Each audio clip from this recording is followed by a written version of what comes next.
Il a épousé une sirène sans le savoir.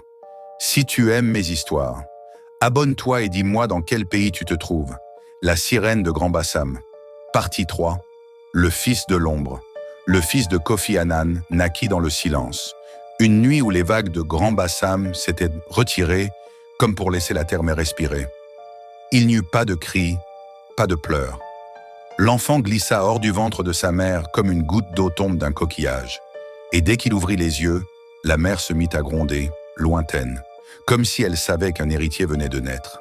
Un être qui porterait en lui le sang des vivants et celui des profondeurs.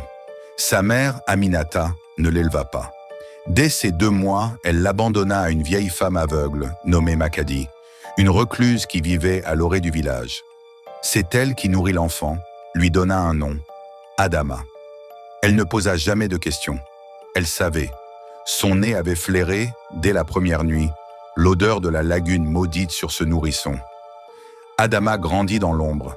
Il était silencieux, observateur. Il ne jouait jamais avec les autres enfants.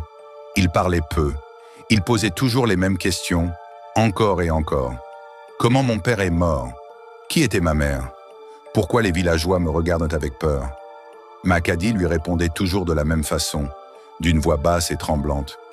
Tu es né de 2 mondes, petit. Ton père était un homme, ta mère une créature de l'eau. L'un t'a donné le cœur, l'autre, le silence. Mais ce n'était pas suffisant pour Adama. À 12 ans, il visite la tombe de son père pour la première fois. Il y resta des heures, à fixer la pierre mouillée. Il n'y avait pas de croix, juste une stèle couverte de mousse, sur laquelle on avait gravé « Kofi Annan, aimé de l'eau, dévoré par elle ». Ce jour-là, la pluie ne tomba pas. Le ciel resta noir, suspendu au-dessus du garçon, comme un couvercle. Ce fut à partir de ce moment qu'Adama changea. Il se mit à rêver. Chaque nuit, il se voyait sous l'eau, respirant sans effort, avançant parmi des coraux vivants, des poissons à visage humain, des escaliers d'algues menant à des palais submergés. Et au centre, une femme, belle comme 1000 lunes, assise sur un trône de nacre. Elle lui tendait les bras. Elle l'appelait mon fils, mais dans sa voix, il n'y avait ni chaleur, ni amour, juste une faim ancienne.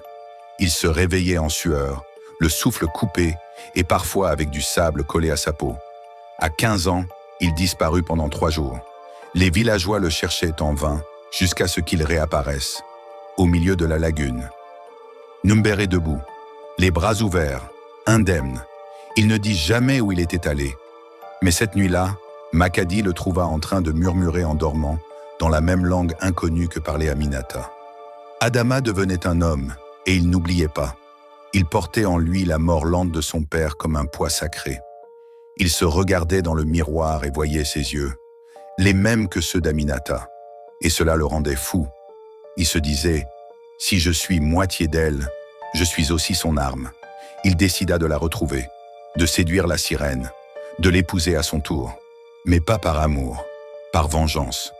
Il retourna là où son père l'avait rencontré, Kotokoba.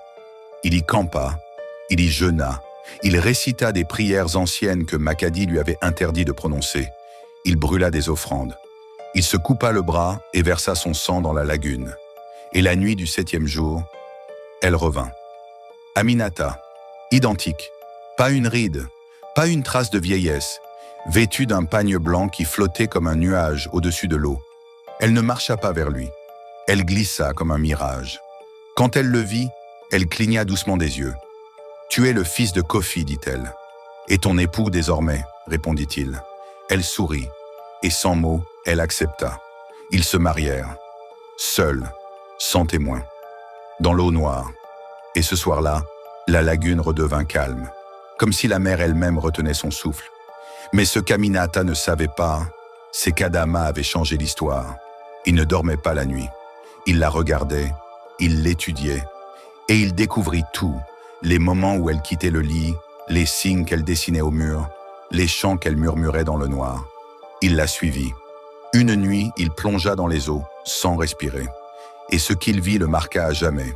Le royaume sous-marin, la cour des sirènes, les anciens noyés qui servaient Aminata, les enfants humains enchaînés, les esprits esclaves, les âmes d'hommes qu'elle avait épuisées jusqu'à la folie. Il comprit que sa mère n'était pas une simple sirène.